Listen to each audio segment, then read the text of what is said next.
So we continue day 2, Sadhana of India. Uh, can I ask a question in advance, Didi, before we begin this? Yes. Oh, yes, please. First Good. of all, namaste, everyone.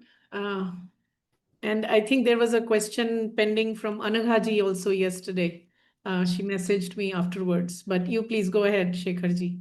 I have a question. The very reason I'm asking it before the session is that when we say Sadhana of India, are we speaking as a role of India in today's world, or what role India has been playing ever since?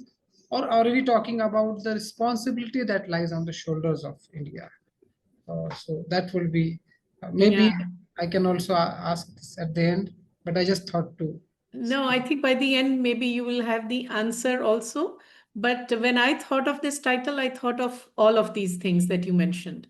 Okay. The responsibility, the work that India has to do for humanity, for the human race, for the future of the earth and world, and also what it means, what the responsibility that it puts on us. Whether we even qualify to be, saying that we are Indians if we don't do the kind of sadhana that is expected of being an Indian. That's what I was kind of thinking. Because Sri Aurobindo is very, just by being born in a certain land does not make you the adhikari. Being a Bharatiya, Sri Aurobindo constantly uses the word to be an Aryan. That's a lot of responsibility. That takes sadhana. That's why not everybody was an Aryaputra or an Aryaputri. There were a lot of un-Aryans as well. So that's the theme with which I started. But why it is important, that's the sadhana that we as a collective have to do. And again, it does not have to be that we have to be of a certain skin tone and speaking a certain language, being born here in a certain land. It can be wherever people have a certain view of life and existence and the aim of life. That would be an Aryan or an Indian or whatever, Indian is a modern word, but yeah. So, yeah. All right. Okay, so I'm going to start since you've already, really gotten us to start. So I'm just going to start sharing few things just to kind of give us that, inspiration from Sri Aurobindo for this. So I hope this is visible. Yeah, this Sadhana of India. Okay. So very first thing I want to start off by saying that, people look at present day India and they say this is nothing like what our rishis have envisioned of India. And what's the future? What is, this is not going to work and things like that. A very negative, pessimistic view. But we have to go very deep into understanding what Sri Aurobindo speaks of in terms of the cyclical theory of evolution, which I referred to very briefly yesterday, the Chatur Yoga model, which the psychological implications of that, the psychological understanding of that from a collective level, from a perspective of a collective life of humanity, collective life and collective consciousness on earth. But without saying that, without going into all that depth, I thought we can take one quick example from Sri Aurobindo's Bande Mataram writings, where he said very clearly, India cannot perish. Simple statement. Why? Because India has a very important work to do for humanity, at least in this Chatur Yuga, in this version of Chatur Yuga, because that is also a continuous process. After this Kali, new Satya Yuga, new harmony will come up. So what are the two works as part of that essential work that he lists? There are two things he speaks of. One, to establish the future religion for the entire world. What is that future religion, that entire eternal Sanatan Dharma? Not, here he's kind of equating the word religion with Dharma, but that new harmony, that new divine harmonized law of being, the new dharma that has to be established, which is again in line with the Sanatan Dharma. That will harmonize all religions, science, philosophies, and make mankind one soul. Because that is the intention of the nature, to bring mankind together, to bring the world together, to make that Vasudhaiv Kutumbakam a reality. And only Sanatan Dharma has the capability to do that. Only India in this Chatur Yuga has the capability.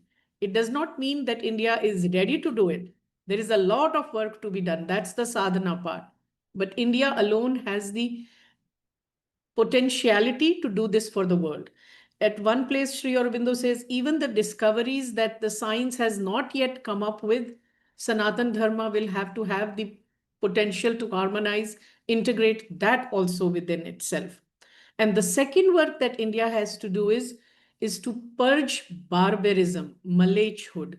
Now, this is a writing, he's writing for a very at a very specific point in time. This is from the writing that the British thought were a very controversial writing. They called it like as a important, dangerous slogan, pamphlet kind of a piece. It's Bhavani Mandir. To purge barbarism, Malachhood, he uses the word. Now we have to understand what Sri Aurobindo means by barbarism, and he describes it beautifully in Human Cycle, where he talks about that at one point in human evolution, the barbarism was of the physical kind, that whoever has the might has the right to possess and to dominate and oppress and everything. That time is gone more or less for the majority. Now we are in a stage of vital barbarism. So from vital to, we have evolved to vital barbarism. That's where the economic barbarism, the commercial barbarism. So that domination is really on the rise. And it's been going on for a very, very long time. But the idea of old physical barbarism has given way to economic barbarism. And then there will be more of a mental barbarism also, in the sense where whatever mind tells you, whatever the rational mind, whatever the scientific mind tells you, that is the only truth. So we have to purge humanity of this kind of, Malach word is impure, unclean. So we have to purge this kind of Malachhood from humanity and to Aryanize the world. That's the word he uses. But for doing that, India first has to Aryanize herself. So what we get, at least what I get when I read something as early as 1905, this writing, is that he's in a way prophesizing that this is the work that India has to do at that early point in his visionary revolutionary phase that he had. Like, as I always say, he was a yogi revolutionary and a revolutionary yogi, both. So in his yogi revolutionary phase, he could, from his yogic drishti, see that's the work that India has to do. So the sadhana of India is about, at least the way I'm interpreting right now, is to Aryanize, re-Aryanize herself. And he uses the word re-Aryanize because that was the ideal that was given at one point of time. And we seem to have forgotten that. So we need to get back to that. Now, in 1914, after he starts the journal Arya, in 1914, I think around the fourth issue of that journal, he gives an explanation of what does the word Arya means, why he titled this word Arya. It's very interesting, of course, when we look at the time stamp of starting this journal, because this is also the beginning of how the word Arya would be gradually abused in the hand of fascist, narcissist ideology. But Sri Aurobindo, to really, as if to, again to, what's the word, preempting the abuse that was going to happen or the misuse that was going to happen, he preempted that, and he gives a very clear understanding of what the word Arya means. Arya, essentially, it means to make an effort to climb upward, uprising or overcoming something. What does an Aryan overcome? An Aryan is supposed to overcome, fight against, and overcome everything that comes in the way of human progress, both within the factors, the hostile forces, the hostile attacks, the dasyus, as the Veda uses the word, dasyus, the daityas that are there within us and outside of us. This is why an Aryan was supposed to be the perfect synthesis, perfect integration of Brahmatej and Kshatratej. Through Kshatratej, he would be battling against the external forces that come in the way of human advancement. And when we speak of the word advancement, it is about all kind of progress from material to spiritual. Everything is integrated in that. And the one who fights the asuras, the daityas, the dasyus within has to have that spiritual Brahmatej, the Brahmanhood. So a perfect combination of Brahmanhood and Kshatriyahood would be what would be called as Aryan in this understanding. It's a beautiful essay, and I believe every Indian, as part of their sadhana, must read. I have a list of essays of Sri Aurobindo that I personally think every Indian must read at some point or the other to really know why we call ourselves India, or what we need to do to become Indian in the truest sense of the word. So Aryan, typically the Arya word represented, or the Aryan people were those who accepted this idea of self-culture, self-growth, self-progress through an inner aspiration, through a higher ideal. That was the word, that was the sense in which the word was used in the Vedic texts. So Aryan and un-Aryan, those who were satisfied with the way things are, chalta hai, whatever. They don't have any high aspiration to find deeper mysteries of life, existence. That's fine. But the Aryan would be those who accept that kind of progressive self-growth, progressive self-culture of an inward and outward practice of high ideals, of high aspiration. And the first law of an Aryan's nature, the first work that an Aryan must do is the self-mastery, which is what I also referred to yesterday also. Not just self-knowledge, but also self-conquest, conquering oneself.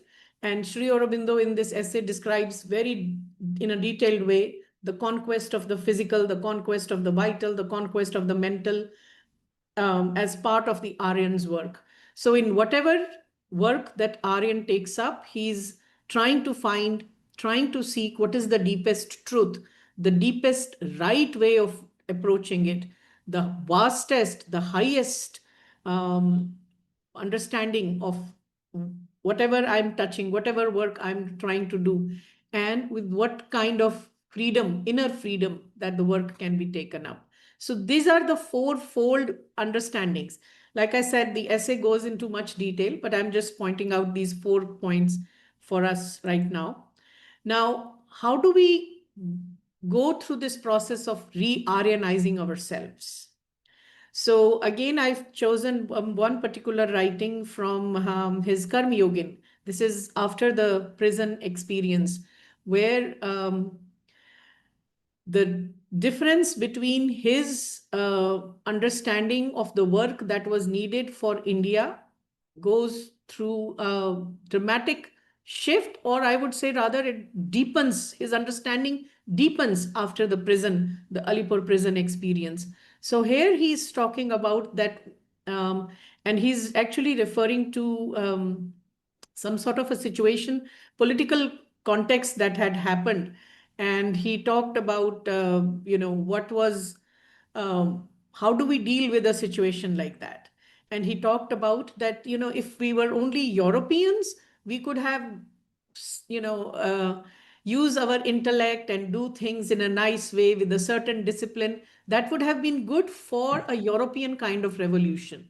But for an Indian revolution, which will also mean work for the future of humanity, that's not enough. So he said India needs three things. And to deal with even our most practical concerns, at that time there was a political situation with the British that he was trying to address. We need to develop, we need to work on these three levels. Do intense tapasya, acquire jnana, not just knowledge or wisdom, the inner drishti, the inner vision, which is a knowledge by identity, and also acquire Shakti. Shakti is what he defines very beautifully. I've just picked one sentence. Shakti is more than strength. It's that universal energy which moves the stars. When it becomes individual, he's called that as Shakti. So in a way, it's divine energy. It's the energy that moves everything. It sort of reminded me of a line from his poem, Who, where he says, the hand that sends Jupiter spinning through heavens spends all its eternity to fashion a curl. So it's that same divine hand, that same divine source which runs the universe, that kind of energy we need. And how will we acquire this jnana and this Shakti? Through tapasya, which he says is not what we typically understand as discipline, self-discipline. And he defines tapasya as very beautifully. I mean, there are many ways he has defined in all his writings, but this one made very deep impact on me as I was thinking about this particular topic.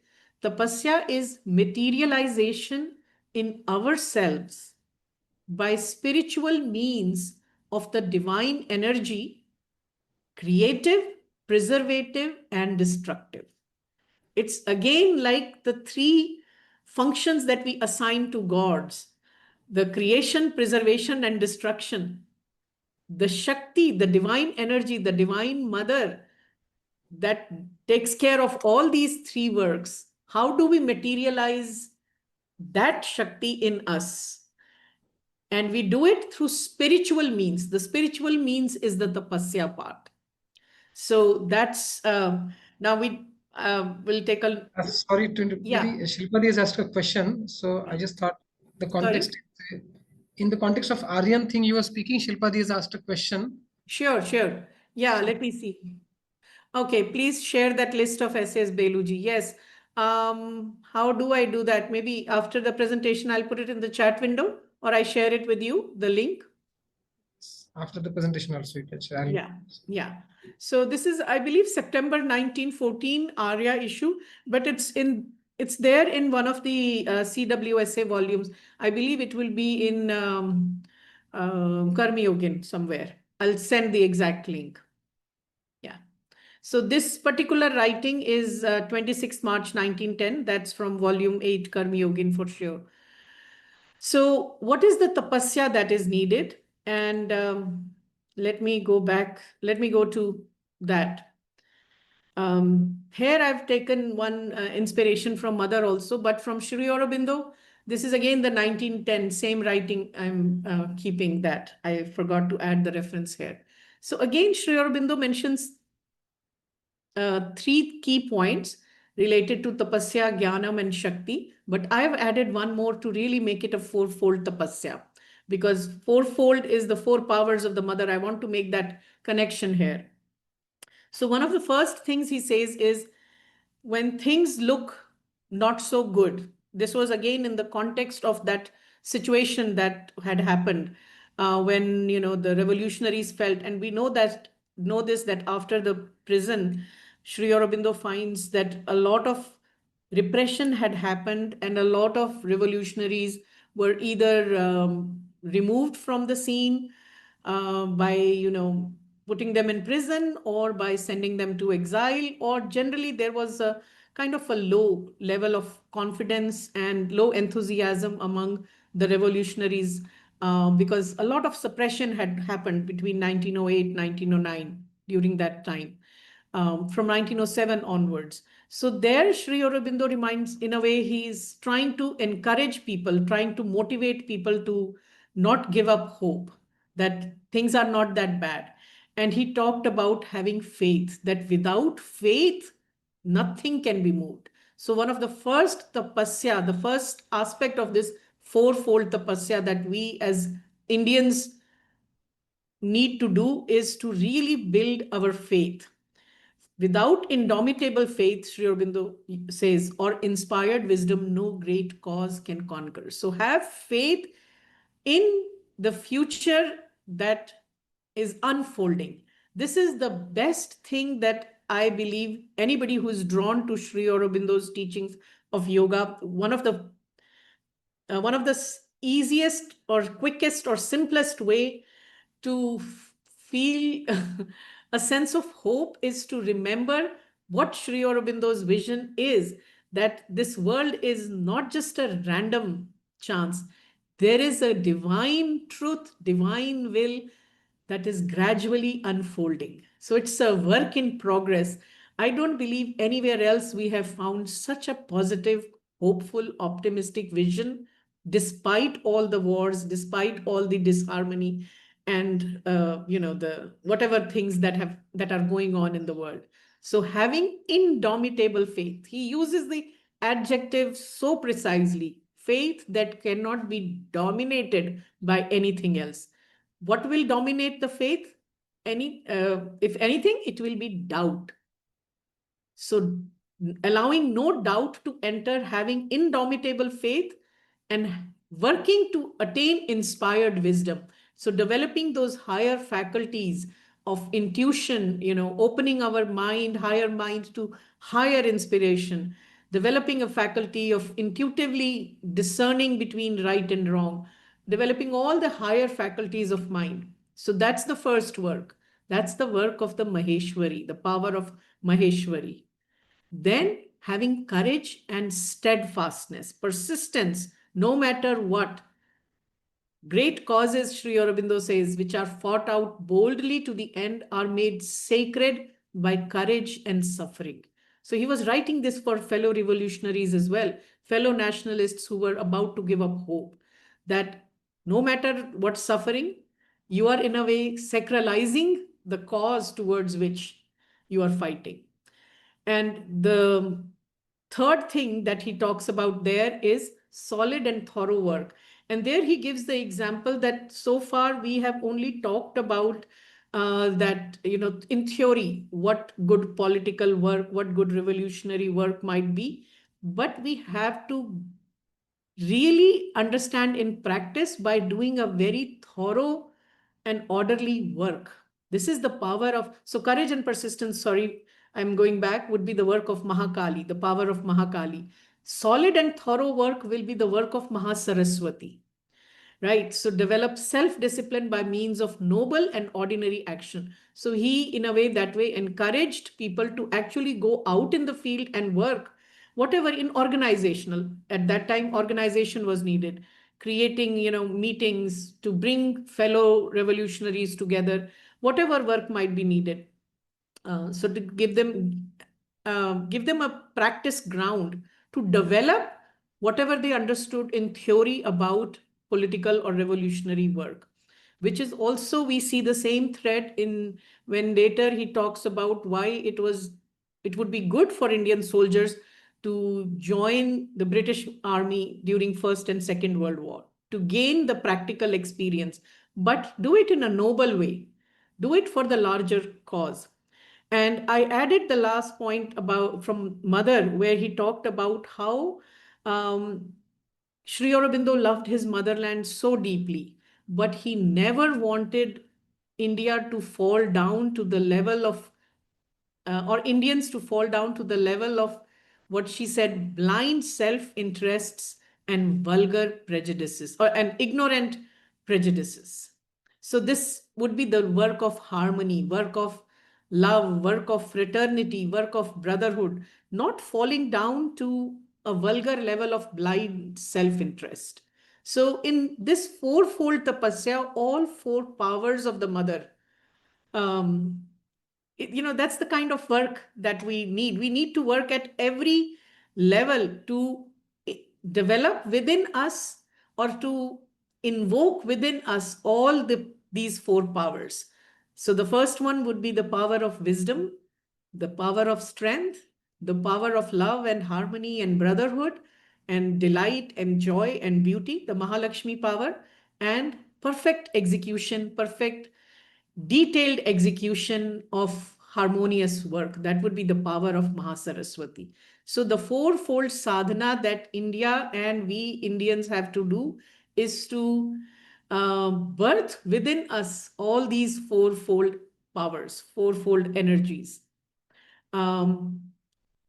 Since I'm also working at the level of, Indian culture and taking Sri Aurobindo's model of or definition of how he defines culture, I thought another way to understand what is the work that can be called as sadhana of India is to work at all three levels of how Sri Aurobindo defines the Indian vision of what a nation is and the Indian vision of what a culture is, which is identical to the Indian vision of what a human being is, body, mind, and soul. So typically, when we think of that, oh, a lot of work has to be done to make a new India, to create a new Indian Renaissance, we generally start with this last part. We start to rethink institutions, systems, and structures. Political system may not be right. Maybe parliamentary democracy is not right, which of course we know is not correct. Choice, the correct choice given the Indian temperament. But be that as it may, Sri Aurobindo also knew and talked about that, but he said that's a foolishness India has to go through. These are his exact words: foolishness, the parliamentary democracy, that we have to go through this foolishness to know that it is not suitable for Indian temperament. Be that as it may, generally our attention is solely focused on rethinking and redrawing our institution, systems, and structures. That's the body of a nation. The body of the nation also includes people, the vital, which is the purification, where a lot of purification has to be done. This is where the solid and thorough work, because we do work. When Sri Aurobindo was asked what were the causes of India's decline, he talked about low vitality also. We lost the life energy, the joy of life. So that has to be revived. That is already, that is already happening. We see that. There is a lot of enthusiasm among young people, a lot of vitality, a lot of life energy is there, but it has to be channelized in the right direction. It has to be purified. It's very chaotic because it is so abundant. So it profuses, it expresses itself in profuse ways, but it has to be given the right control by mind. But for that, a purification of mind is also needed. And I've used the word that is quite current in discourse on India about decolonizing the mind. So that has to happen. We need to really start thinking about why I understand India the way I do. Maybe it is there are traces of Euro-Western views of looking at life, existence, aim of human life, what is the right way of conducting my inner and outer life. So we have to really disentangle those threads within our mental structures, within our cognitive structures itself. And it's a process that will take centuries because we have forgotten how to think like Indians. It also incorporates the idea of reshaping the culture, where Sri Aurobindo talked about that the new India, the rebirth of India has to happen not just in vision and thought, but in all ways that vision and thought expresses itself through new forms of literature, through new forms of philosophy, new ways of doing science, new forms of art, but based on the eternal spirit. So this would be the mind part of the nation or culture. And finally, the soul, the growing inward, the inner spirit, rising in inner spirit, seeking deeper truth, seeking inner light. So we start generally with body, mind, or body, mind, and soul. But maybe the Indian way would be to start with soul, mind, and body. But for a majority of us, we start with tangible. As we grow, we begin to become aware of the intangible, the invisible.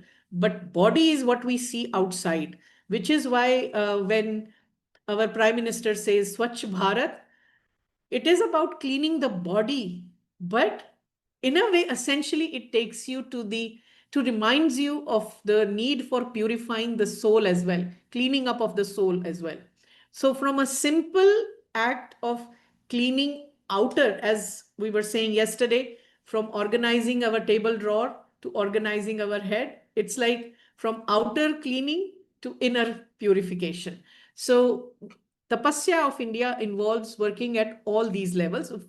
We can start from wherever we are, but we must know that ultimately, unless the soul factor is taken care of, all of the other changes would still remain at the external level, can be easily undone if the soul is not there in the right place. So now, another important thing that comes up again and again is that why should people be involved in doing sadhana for India or sadhana of India, or ensuring that India does what its destined work is supposed to be? That's the work of leaders. But this is where we forget that we are children of Sri Aurobindo and the mother, where Sri Aurobindo at least very clearly warned against that no nation is built only by politicians, or actually never by politicians. And he cautions against that too much. I don't remember what word he uses, but I would say too much interest, too much obsession with only politics or economics at these of the nation unit can hamper the growth of the nation. We have to be equally, if not more, interested in other aspects of the collective life of a nation, which includes mind, particularly the culture, the science, the art, the literature, everything that people, the highest thought of the people can come up with. Of course, spirituality would be the highest, the religion, the spiritual thought, the highest philosophical thought. So, too much obsession with looking at a nation's work only from a political, economic perspective mars the growth of the nation, he warns somewhere. So, this is one of his evening conversations.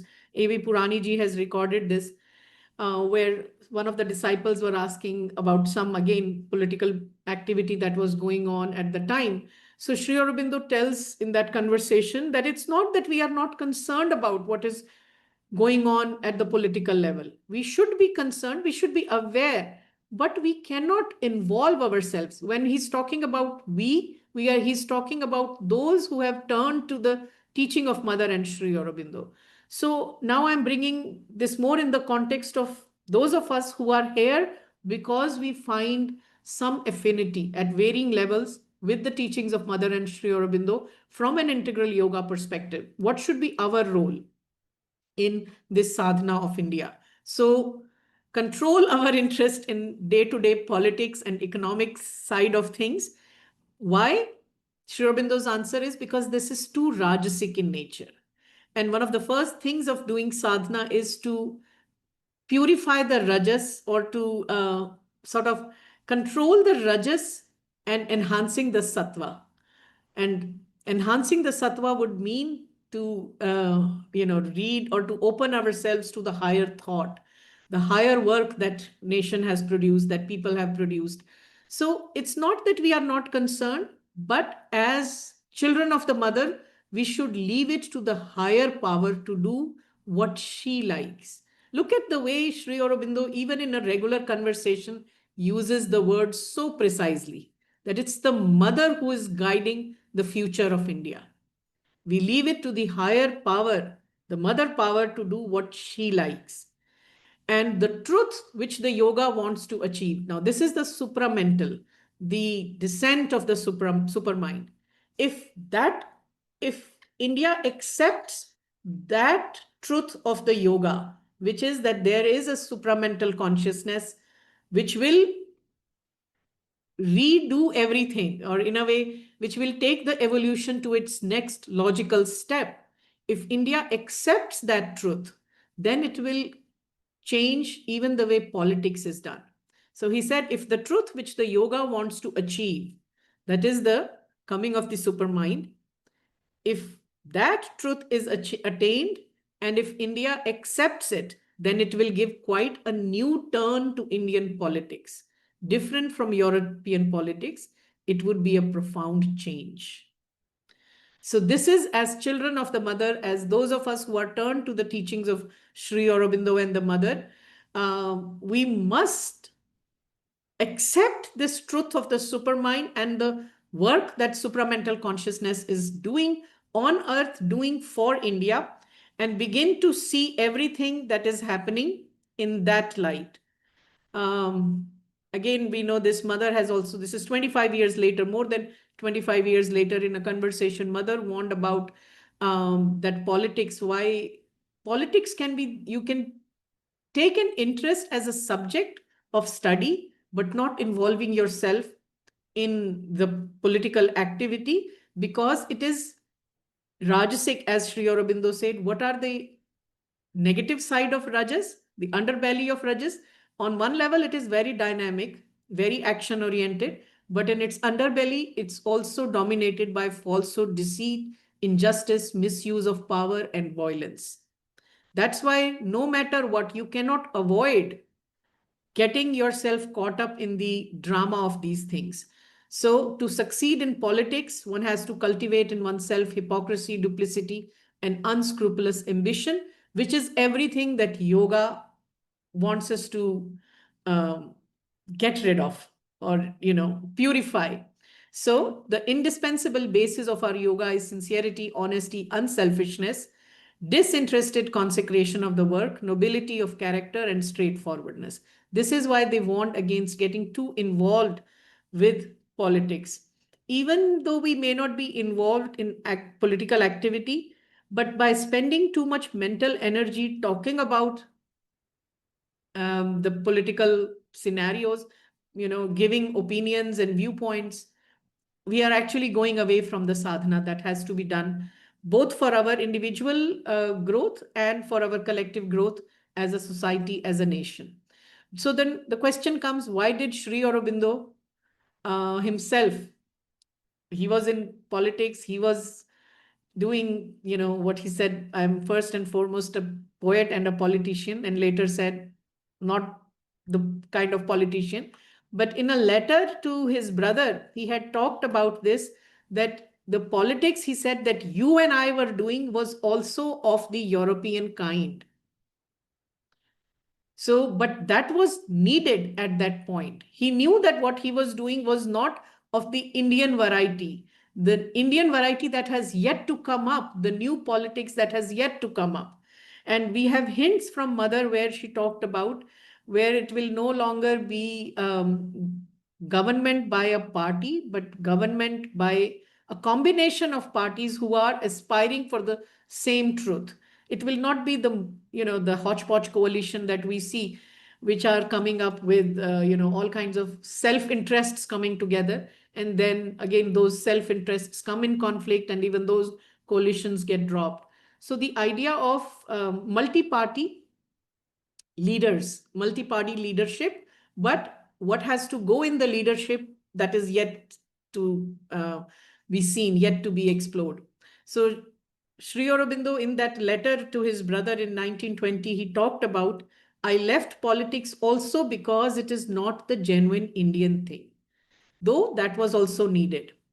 So, but what is really needed in that 1925 letter, or sorry, in the same 1920 letter, where he talks to Baren about integral yoga, is that we have to be concerned about all, all life is yoga, all of the world's activities, but we have to work towards giving them a new life, a new form, for which a new truth consciousness has to come down, which is the object of his yoga. That's what he was trying to do.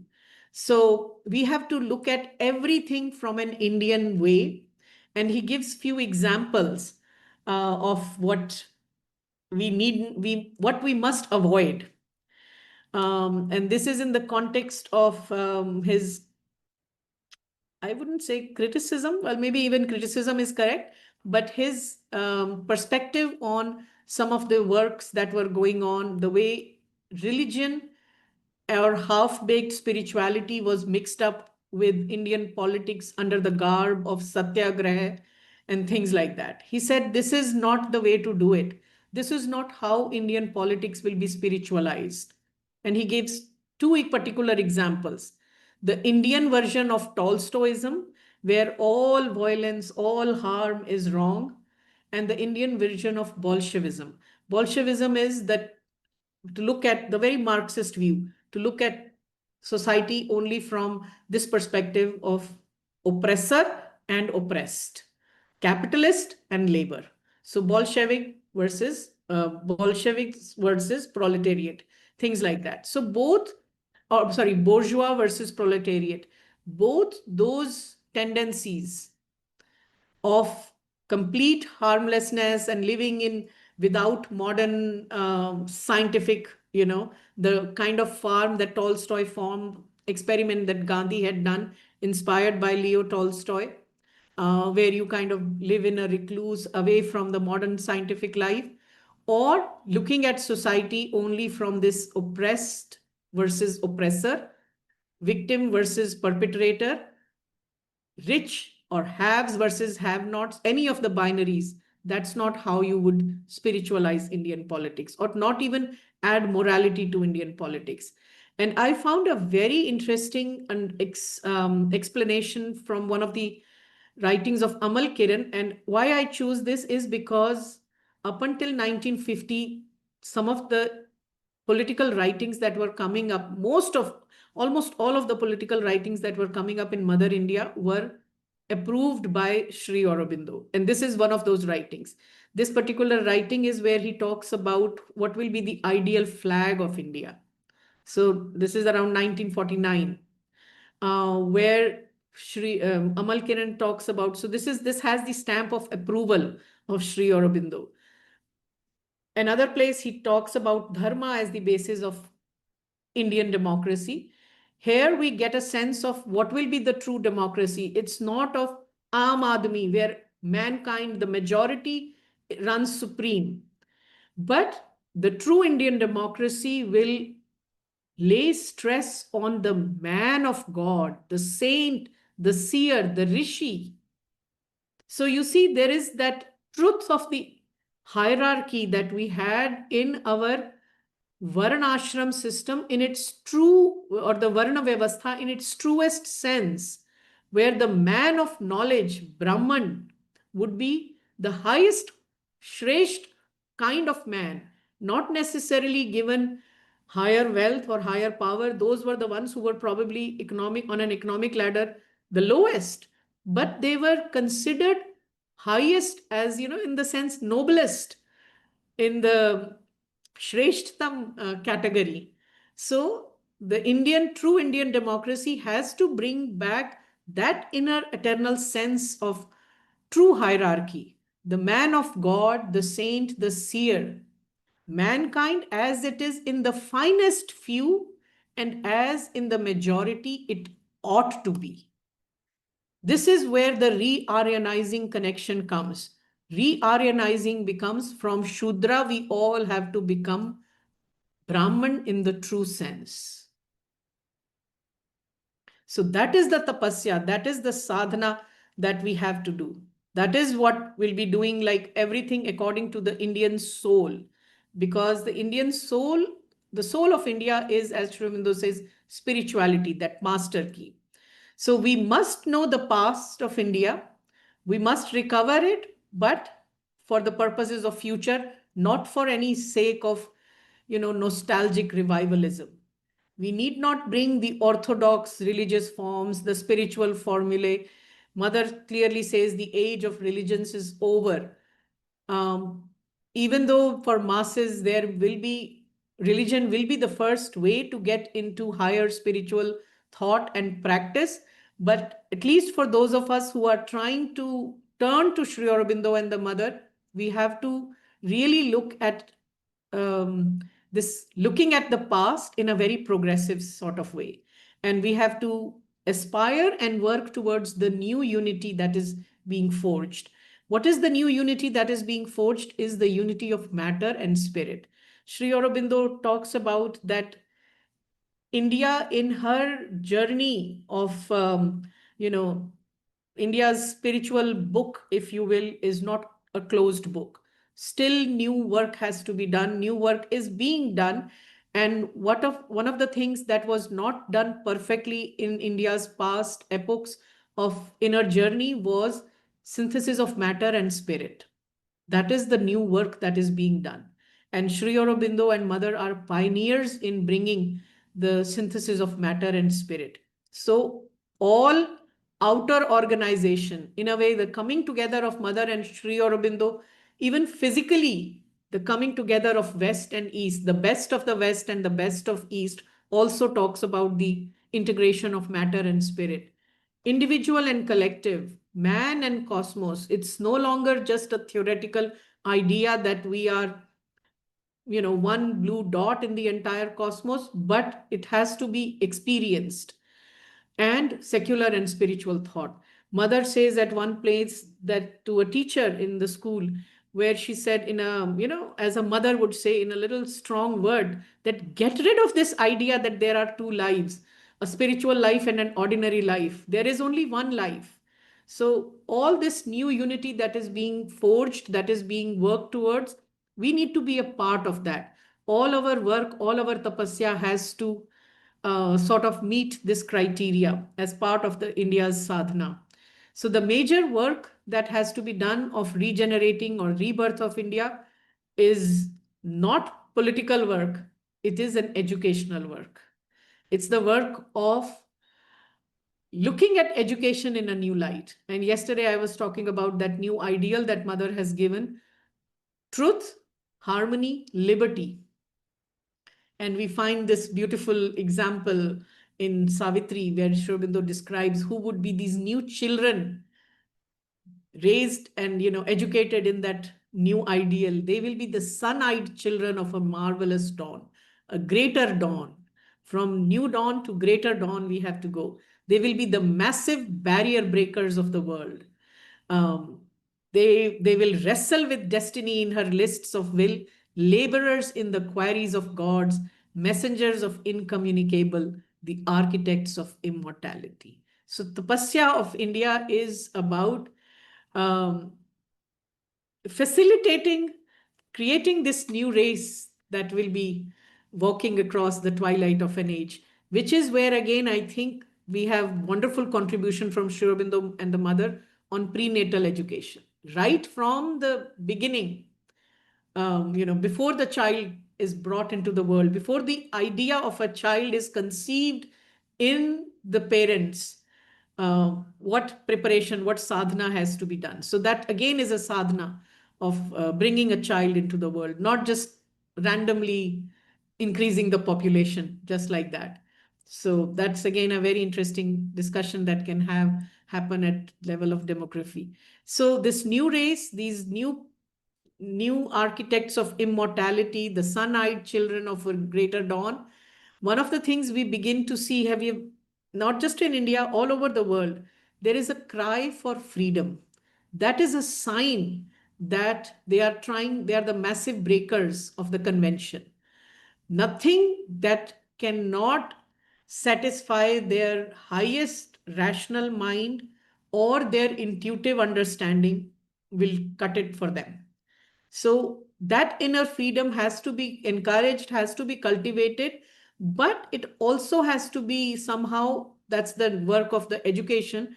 It has to be the idea has to be cultivated that true freedom means freedom from the enslavement of our physical, vital, and mental complex.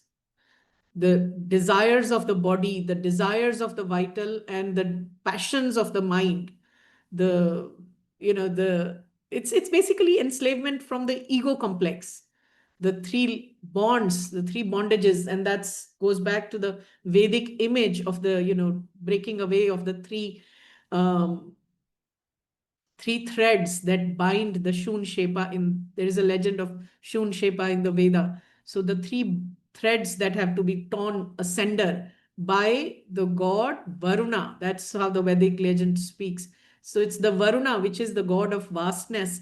He comes and he breaks the three threads, the three chains through which Shun Shepa is bound to a tree. So these are the physical, vital, and mental bonds that we have to get free from. But all our effort, generally under the garb of colonized way of thinking, is towards social political freedom. Because it's easier to talk about that. Hence, everybody wants to be free, my life, my way, this and that, all that we see. But they become meaningful only when we have this inner freedom. Otherwise, that social political freedom itself becomes another enslavement. So that's again something that has to be cultivated as part of the national regeneration through educational means. This means that we have to really look at what is the guiding aim of everything. Finding the divine, the higher nature, looking at life and seeing that the lower nature makes sense only temporarily because there is a higher nature trying to be born in us, trying to find that divine self. Or in another way, we can see it finding the psychic, identifying with the psychic. Another way to understand that would be so to totally understand or to totally reconsider why everything that we do have that central aim in the right way, reconsider the guiding aim of all our activities of life.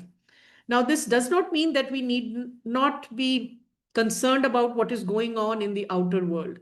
We should develop that drishti, that vision to see why certain things are happening and what is the deeper truth that is trying to unveil itself through the outer happenings.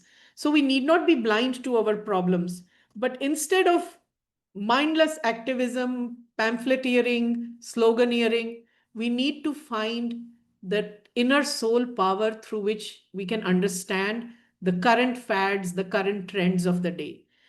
We should be focusing more on changing the inner consciousness rather than the circumstances, because the yogic truth is that the outer is a projection of what is inner. So outer disorganization, outer chaos, outer disharmony, because there is an inner disharmony.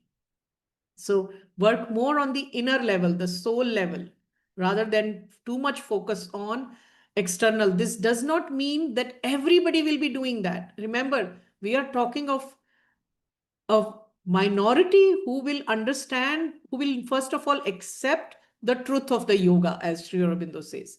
It can be any yoga, it can be integral yoga, at least in this sense, I'm thinking about that. But there will be a lot of people worrying about changing the outer circumstances. Let them do it. That's the Rajasing way, and it's part of the process, part of the work that is being done. But for those of us, if we are sincere children of the mother, aspiring to be sincere children of the mother, our focus should be on this aspect of the sadhana. Have faith in the power of spiritual contagion. This is the last point I mentioned yesterday, that especially after 150th year of Sri Aurobindo, so many people have been drawn to teaching of Sri Aurobindo. Out of all those thousands and hundreds of thousands, there probably be only 5 or 10 or 50 or 500, I don't know how many, who will truly take it upon themselves to practice an iota of that teaching. But it is their work and the spiritual contagion of that work and the influence of their power through which a newer harmony is gradually being built.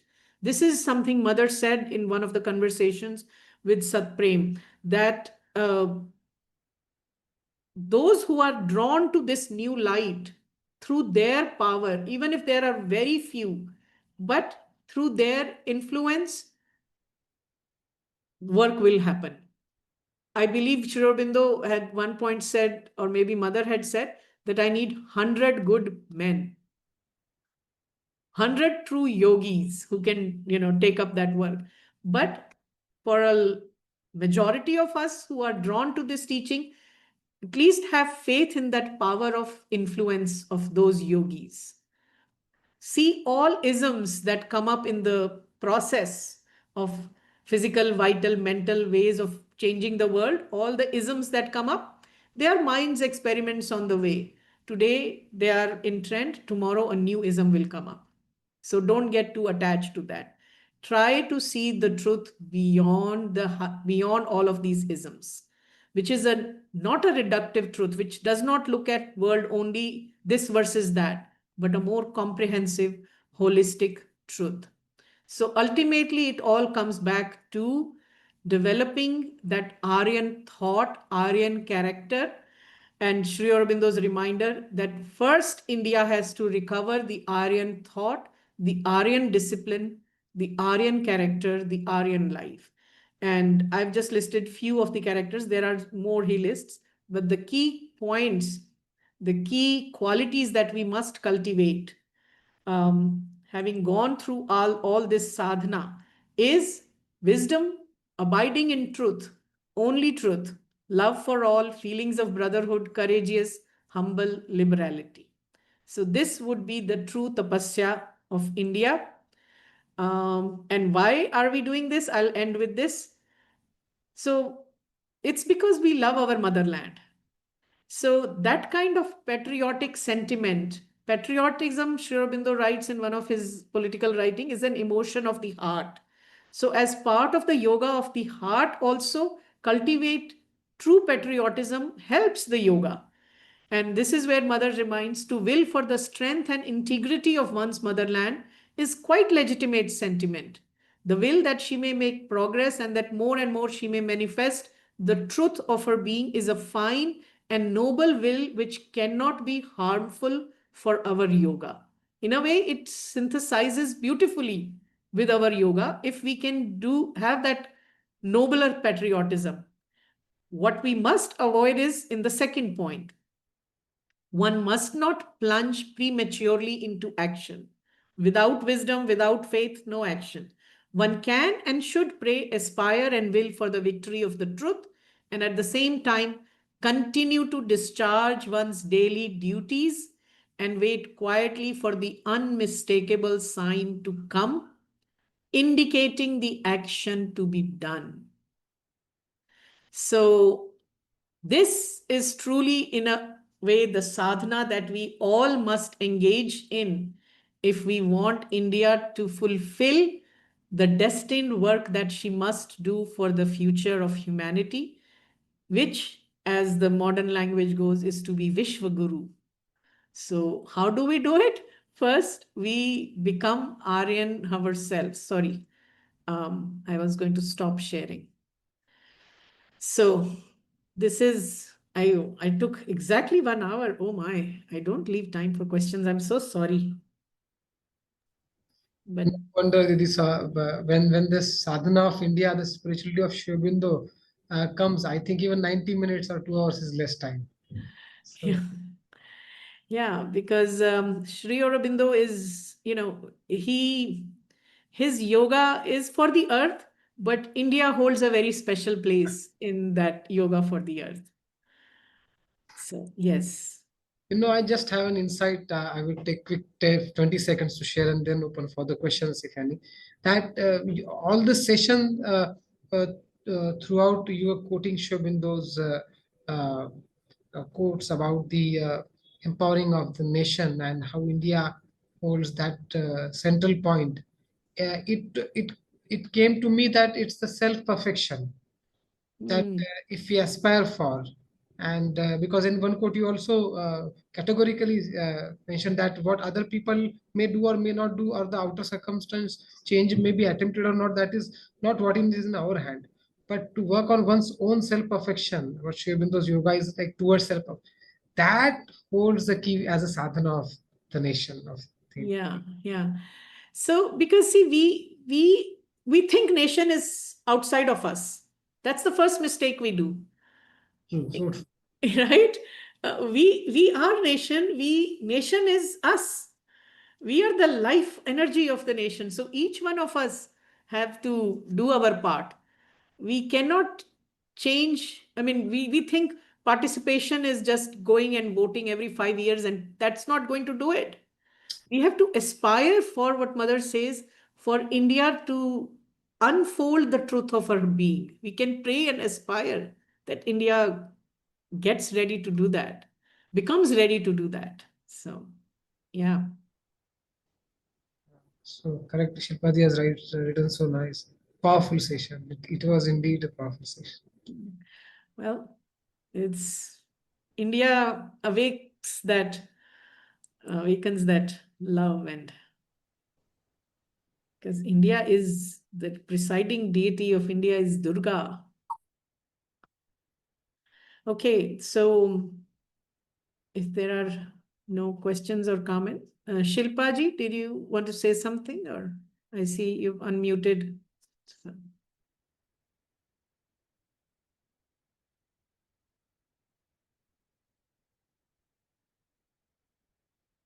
Okay, that's fine then.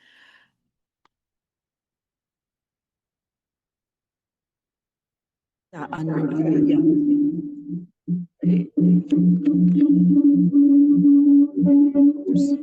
Okay, got it, Shilpaji.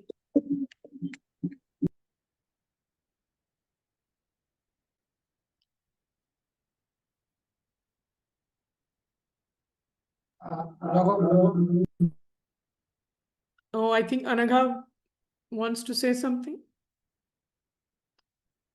Oh, Shilpa has a question, was going to ask about Indians abroad.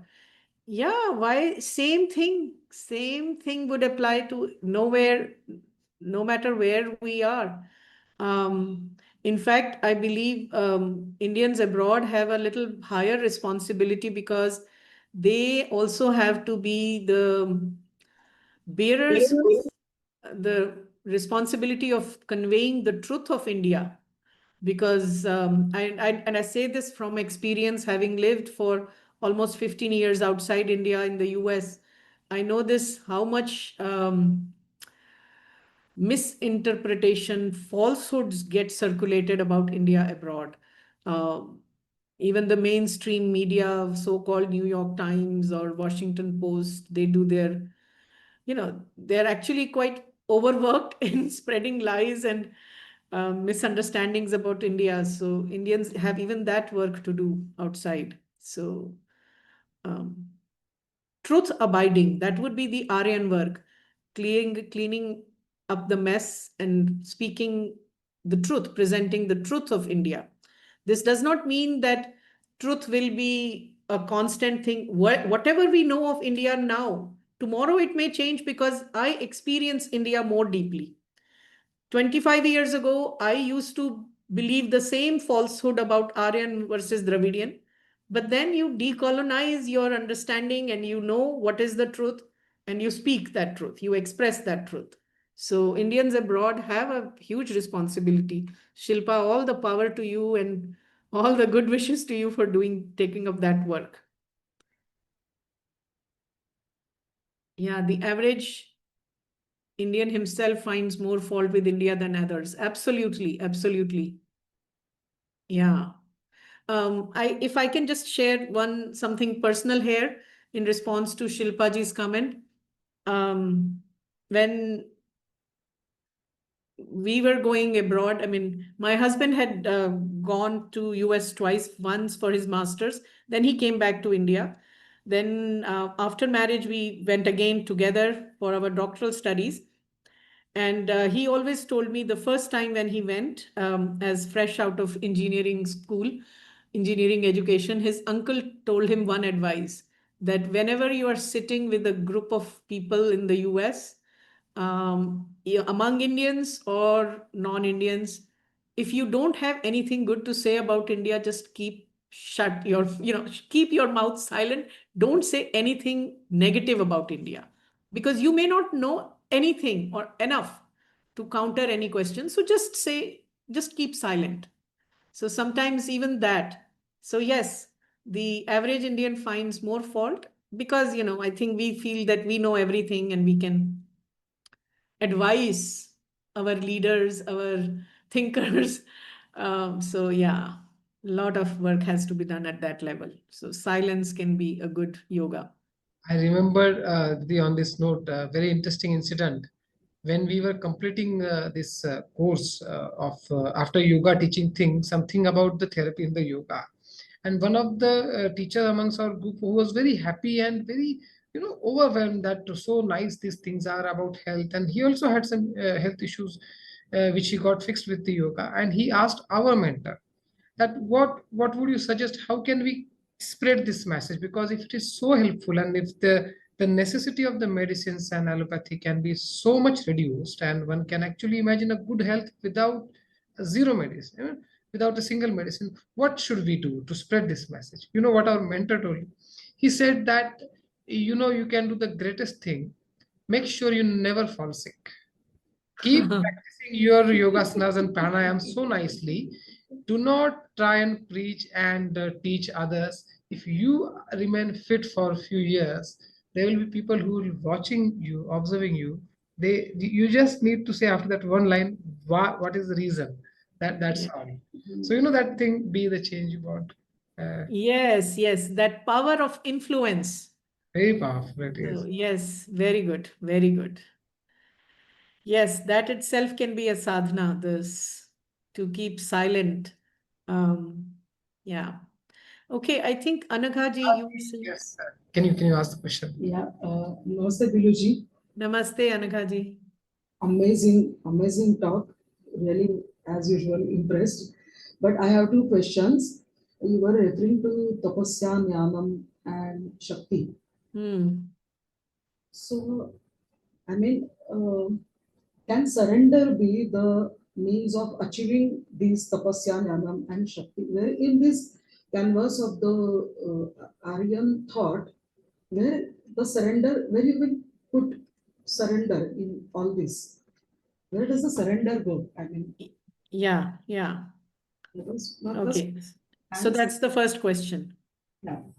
Yeah. So surrender, true surrender is a sadhana, is a tapasya in itself. Because we generally don't surrender completely, and we are not in a state of surrender all the time. We are sometimes in a state of surrender momentarily when we know, I'll take Draupadi's example. When she tried everybody, somebody will come to her rescue, Bhishma will come to her rescue, else were there? Vidur will come to the rescue. When none of them came, then she remembered Krishna. If she had remembered Krishna right at the beginning, none of that would have happened.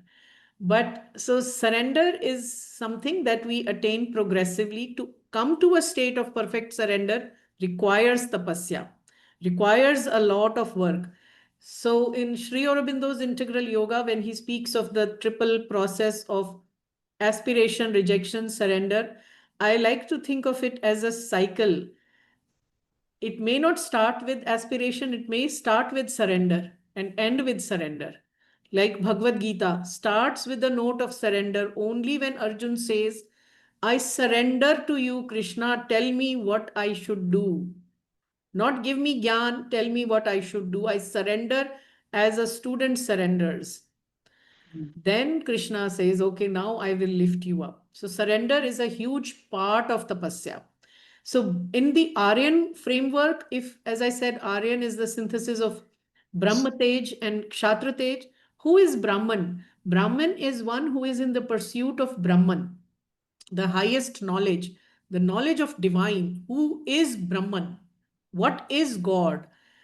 It will not happen to somebody who is full of ego. It can only be done by the one who has given up his or her ego. So it starts with the point of surrender. And when we say brahmacharya is the stage through which the human, in the ashram vyavastha, that a student is prepared, a student is also prepared gradually to let go of the hold of ego. So surrender is a huge part of that tapasya process. So that's my short response to your question. Yes. Much satisfying. Can I add something, Angadi, if you don't? Yes. Yes. This Sunlit Path book, there is an interesting passage. Mother says that the difference between tyaga and surrender. so nicely, it takes a passage that Tyaga is something so close, dear to you, and you give up. And then it's a difficult process, but that lifts you up in your consciousness because you are giving up something which is very close and dear and near to your heart. But it still holds that sense of possession that it was mine, that I did sacrificed as a Yeah. Tyaga. But then she says in surrender, ultimately, you give up even that sense of belongingness, and comes a state that you realize it was the divine who made you to surrender. Until you feel I surrender, it is not surrender. Yes. It's a Yes. Yeah. So the perfect example we see is it like a drop merging in the ocean. It's not by merging in the ocean, the drop has actually become the ocean.